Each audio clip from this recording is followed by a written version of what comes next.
नमस्कार, India voice के digital platform पर आपका स्वागत है। मैं हूं आनंद विजय सिंह और आज हम उत्तर प्रदेश की बात करने जा रहे हैं। उत्तर प्रदेश की सियासत, और उत्तर प्रदेश की सियासत की जब बात होती है तो समझ लीजिए कि वो देश की बात होती है, क्योंकि उत्तर प्रदेश से ही होकर दिल्ली का रास्ता गुजरता है और 2027 में विधानसभा का चुनाव होने वाला है। इसलिए अब सबकी नजरें भी उत्तर प्रदेश पर ही टिक गई हैं। उत्तर प्रदेश की तीन प्रमुख पार्टियां अगर हम देखें तो, एक तो भारतीय जनता पार्टी जो पिछली दो बार से सत्ता में है, 2017 में जीती, 2022 में जीती और फिर 2027 के हैट्रिक के लिए वो अपनी पूरी कोशिश कर रही है। दूसरी तरफ अखिलेश यादव की पार्टी समाजवादी पार्टी जो कि इंडिया गठबंधन के साथ है अभी, और तीसरी पार्टी जो है बहुजन समाज पार्टी मायावती की, जो अभी कमजोर है। वोट परसेंटेज के लिहाज से तो करीब करीब उसका वोट परसेंटेज जो पिछले चुनाव में था वो 12.88% था, करीब 13%, लेकिन सीट के लिहाज से कहें तो एक सीट ही वो जीत पाई थी। लेकिन एक ताकत है, एक शक्ति है, एक वोट बैंक है, और उसका जो सबसे बड़ा आधार वोट है वो दलित वोट है। और दलित में भी जाटों वर्ग जो है, जिनकी जनसंख्या करीब करीब 12% है, वो उसका आधार वोट है। अब नजरें उसी पर टिकी हुई है।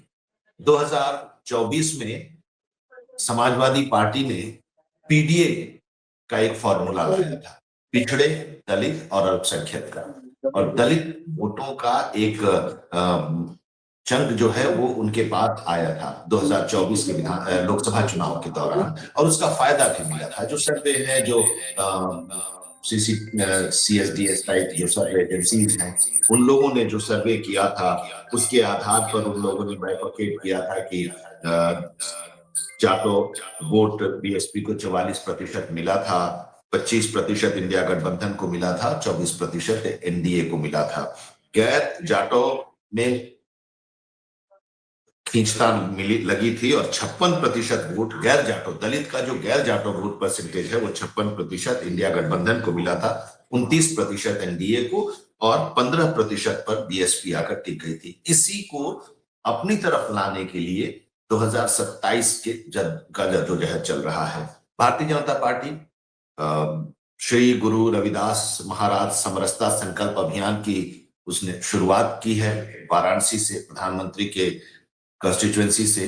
तो अब इसी को लेकर अब ये चर्चा फिर से शुरू हो गई है कि दलित वोट को साधने की ये कोशिश भारतीय जनता पार्टी की है। उसी नजर से इसको देखा जा रहा है, कितनी कामयाबी मिल पाएगी, जरा इसी को समझेंगे हम।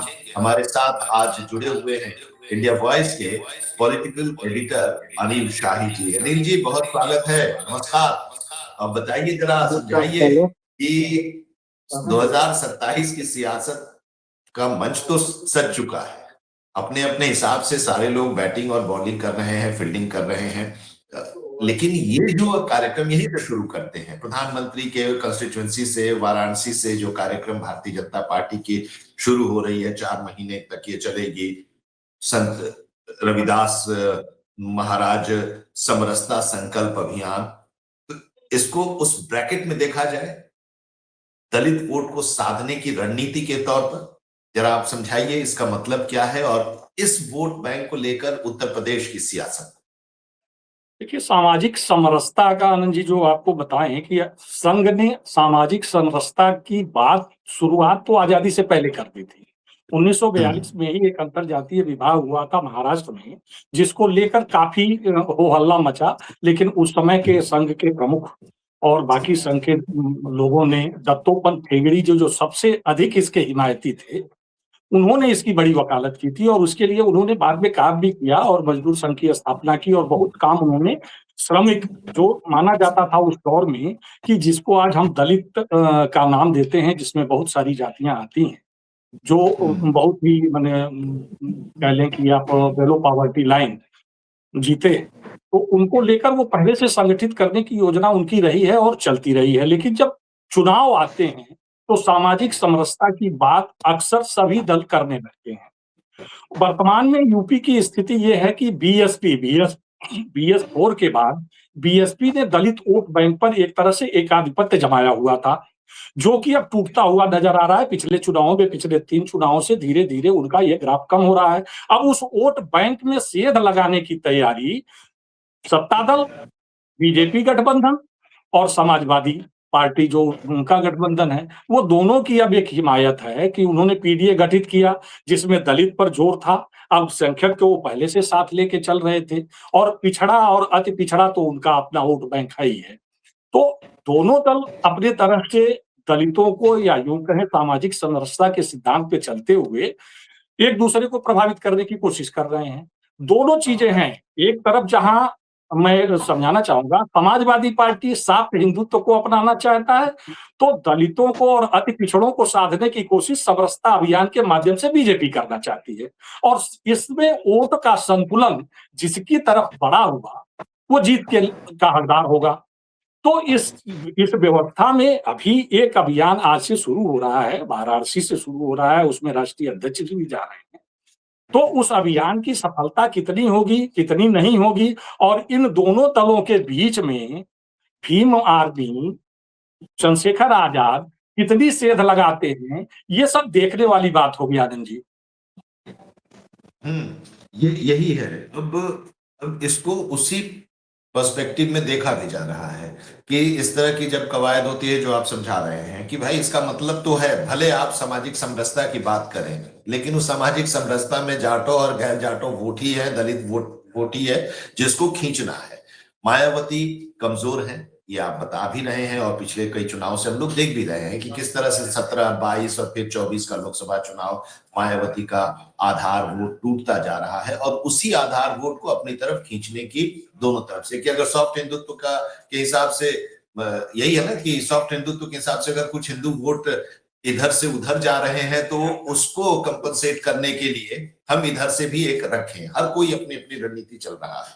लेकिन हाँ, लेकिन ये जरा बताइए कि ये जो पीडीए है 2024 में क्लिक किया और उस पर दंभ भर रहे हैं अखिलेश यादव, उस पीडीए के घबराहट की वजह से उस पीडीए के डी को अपनी तरफ खींचने का या उनको कमजोर करने का, क्योंकि जो अब हमने देखा भी था कि जो सीएसडीएस का एक सर्वे आया था चुनाव के बाद 2024 का, उसने बताया था कि पीडीए में मतलब इंडिया गठबंधन को इन लोगों का बहुत बड़ा वोट परसेंटेज उनकी तरफ गया था, जिसकी वजह से उत्तर प्रदेश के लोकसभा के चुनाव में समाजवादी पार्टी और इंडिया गठबंधन को बहुत फायदा हुआ था, भारतीय जनता पार्टी को भारी नुकसान उठाना पड़ा था। उस पीडीए का असर है क्या भारतीय जनता पार्टी पर अभी भी? उसका डर, उसका खौफ? बिल्कुल असर है। अगर असर न होता तो ये ऐन चुनाव के वक्त के समरसता अभियान के जरिए दलितों को प्रभावित करने की ये कोशिश नहीं होती। ये एक राजनीतिक हथकंडा है। जब राजनीति गर्म तब होती है जब चुनाव आते हैं। चुनाव आते हैं तो हर वर्ग को प्रभावित करने की कोशिश की जाती है। हर संप्रदाय और हर जाति के लोगों के लिए अलग अलग सोचना शुरू करते हैं दल। पीडीए के प्रभाव में आकर जैसे होता क्या है कि मैं आपको राजनीतिक रूप से समझाना चाहता हूं कि जब चुनाव होते हैं और जब कुछ जातियों में, चूंकि आज आप पिछले मंडल आयोग के बाद से देख लें तो जातिगत व्यवस्था इतनी हावी हो गई राजनीति पे कि उसको लेकर लोग, सभी दल, चाहे बीजेपी हो, चाहे कांग्रेस हो, चाहे समाजवादी हो, चाहे आरजेडी हो, चाहे कोई भी दल हो, उन सब चीजों को लेकर अध्ययन करते हैं और उसे कैसे प्रभावित किया जाए इस पर एक शोध करते हैं। इस शोध का ही नतीजा था कि 2022 में पीडीए का जो 2024 में पीडीए का जो प्रयोग किया गया वो सफल हुआ। उसमें ज्यादा जोर दलितों पर ही रहा, क्योंकि अल्पसंख्यक को मान के चलते थे पहले उनके हैं, पिछड़े और अति पिछड़ों को ही हम पहले साधती रही है बीजेपी। पिछड़े जो पहले से थे वो समाजवादी का हिस्सा थे, जनता दल के बाद से वो समाजवादी में शिफ्ट हो गई उत्तर प्रदेश में, और बिहार में वो आरजेडी के साथ शिफ्ट हो गए लोग।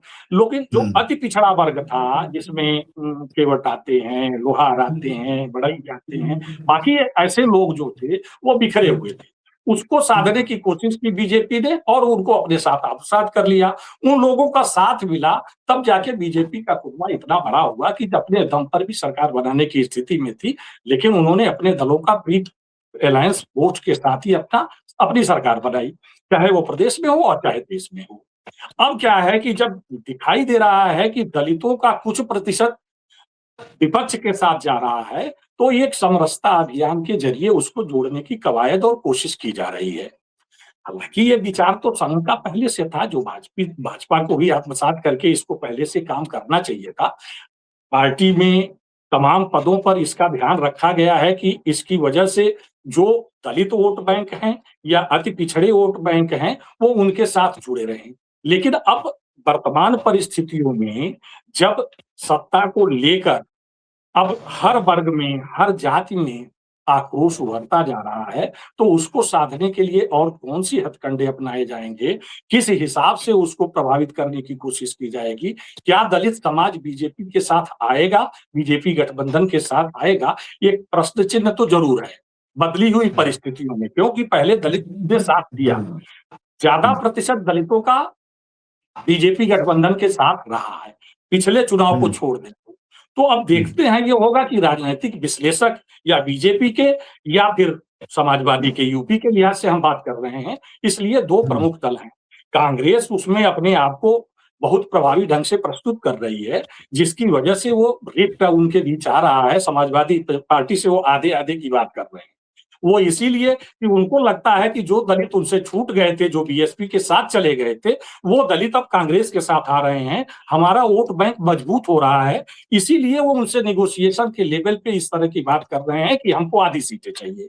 तो अब इसको कैसे दिखेगा समाजवादी कांग्रेस का पार्टी, प्रभावी ये दिखा देखने है। वाली बात होगी और बीजेपी उन दलितों को किस स्तर तक प्रभावित कर पाती है, ये भी अभी देखने वाली बात होगी कि इसमें क्या घोषणाएँ करते हैं माननीय राष्ट्रीय अध्यक्ष जी, माननीय मुख्यमंत्री जी, प्रदेश अध्यक्ष जी, उप मुख्यमंत्री सभी लोग वहाँ पे हैं।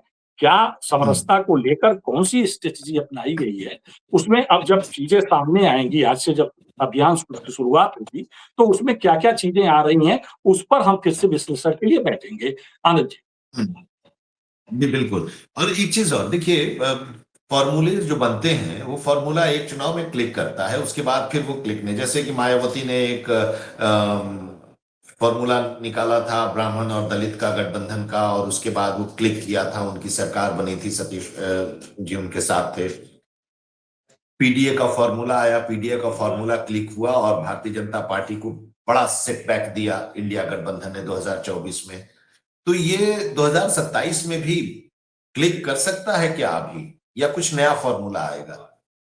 अभी के मैं माहौल इसलिए को ये अगर पूछ रहा देखें, हूं मैं इसलिए पूछ जी, रहा जी, हूं अनिल जी, बिल्कुल, कि बिल्कुल आपका पूछना एकदम 403 जो जायज़ है सीटें हैं, हाँ कि 403 वर्तमान सीटें परिस्थितियों हैं, जी, उसमें 84 सीटें रिजर्व है। भारतीय जी, जनता पार्टी का जो पिछली बार का है उसमें 69 सीटें वो जीती थी। जी, 21% उत्तर प्रदेश में अगर देखा जाए तो दलित आबादी है। 150 सीटें ऐसी हैं जिस पर दलित प्रभावित वोटर्स जो करते हैं। हैं वो हार जीत का रुख तय कर सकने की क्षमता रखते हैं।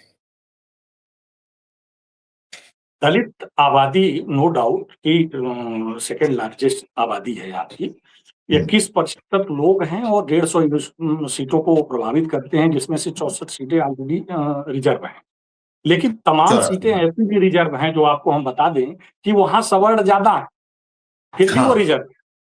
ये रिजर्वेशन का जो क्राइटेरिया है, जो परिसीमन का क्राइटेरिया है, वो इस वजह से नहीं है कि जहाँ पे दलित ज़्यादा हैं, उसी सीट को रिजर्व किया जाए। हाँ, उदाहरण के रोटेट लिए करते आप देख रहता लें, है। गोरखपुर में ही बांसगांव लोकसभा भी सुरक्षित है और विधानसभा भी सुरक्षित है। लेकिन दोनों जगहों पे सवर्णों की संख्या ज़्यादा है, ठाकुर और ब्राह्मण वहाँ ज़्यादा हैं। अति पिछड़े गोरखपुर देहात जो कौड़ीराम विधानसभा हुआ करती थी, पिछले परिनिशीलन के बाद वो गोरखपुर देहात हो गई। वहाँ अति पिछड़ों की आबादी ज़्यादा है। तो आबादी के हिसाब से परिसीमन नहीं हुआ और ना तो आरक्षण हुआ। आरक्षण अब किस हिसाब से होता है उस पर हम अलग से चर्चा कर लेंगे। लेकिन ये ज़रूर है कि 21% आबादी का अगर 10% हिस्सा भी चाहे बीजेपी की तरफ चला गया या पीडीए की तरफ चला गया, तो वो निश्चित रूप से सरकार बनाने के और बिगाड़ने के स्थिति में होगा। चाहे वो किसी भी विधानसभा की बात कर ली जाए, हम 150 सीटों पर ज़्यादा हैं, लेकिन 403 में 150 सीटों पे अगर 100 सीटें भी प्रभावित करती है, अगर इस तरह के अगर वोट डिवीजन होते हैं कि वो पीडीए की तरफ जाते हैं या फिर बीजेपी गठबंधन की तरफ जाते हैं, तो एक बहुत बड़ा अंतर होगा और सरकार को बदलने और बिगाड़ने की स्थिति में ये वोट अभी की बैंक जो काम परिस्थिति है, अभी की जो परिस्थिति है उसमें आपका क्या आकलन है दलित वोटर को लेकर, उनके रुझान को लेकर?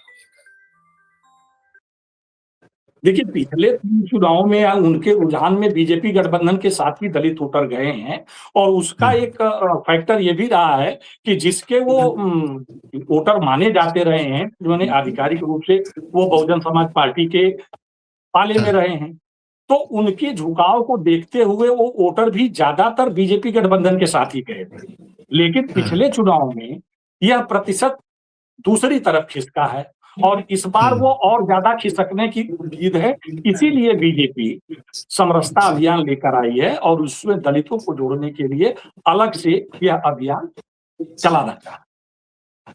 चलिए, तो अब हम लोग इंतजार करते हैं, क्योंकि जो आज से जो ये समरसता अभियान शुरू हुआ है 4 महीने नवंबर तक चलेगा, और उस नवंबर में जब वो संपन्न होगा तो इस बीच में जो सामने आएंगे कि जो जनसंपर्क अभियान चल रहा है उसका क्या इन पर रिस्पॉन्स मिल रहा है, और उसी के आधार पर फिर आकलन शुरू होगा और फिर हम लोग इस पर चर्चा करेंगे।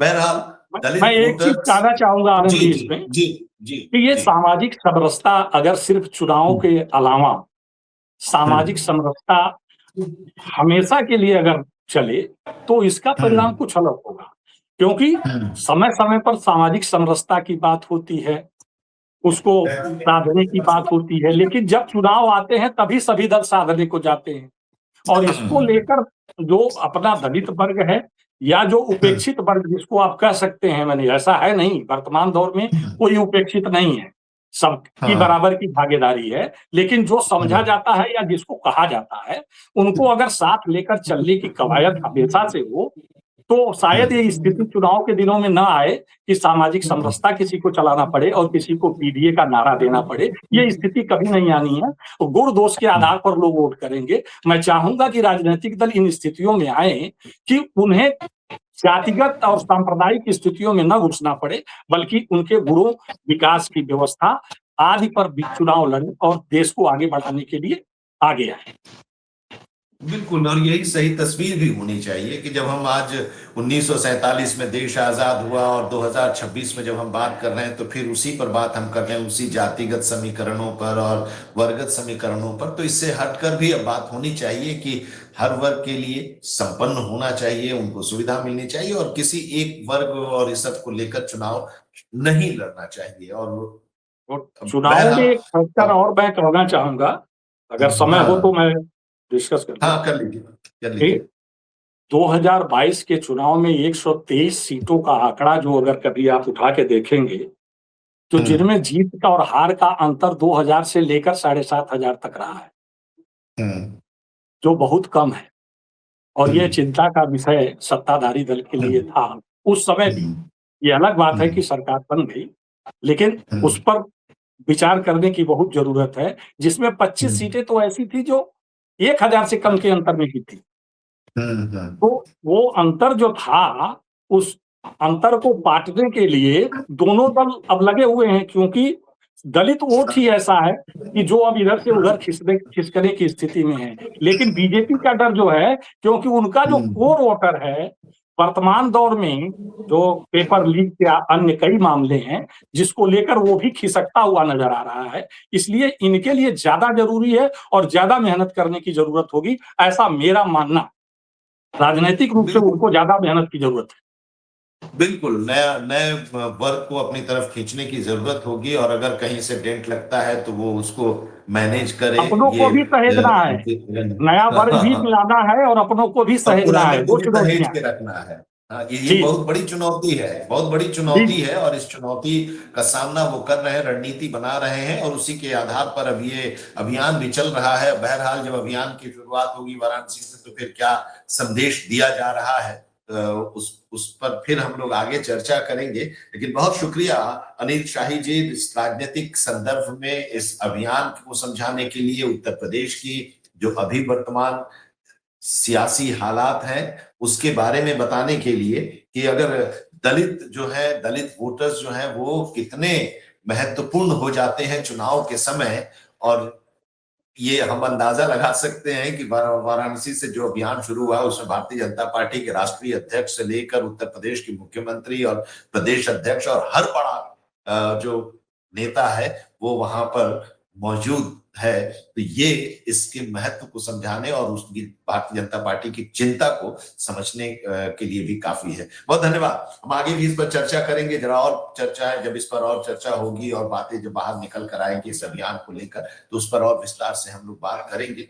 बहरहाल उत्तर प्रदेश के चुनावी समीकरण, वहां के सामाजिक परिस्थितियां, तस्वीरें जो भी हैं उस पर हम लोग लगातार चर्चा करते रहेंगे अपने डिजिटल प्लेटफॉर्म के जरिए। आज की चर्चा में इतना ही, लेकिन यूपी की खबरों के लिए आप जरूर जुड़िए इंडिया वॉइस के डिजिटल प्लेटफॉर्म के साथ और आप अपना कमेंट जरूर दीजिए, शेयर कीजिए, लाइक कीजिए और हमारे साथ जुड़े रहिए। नमस्कार।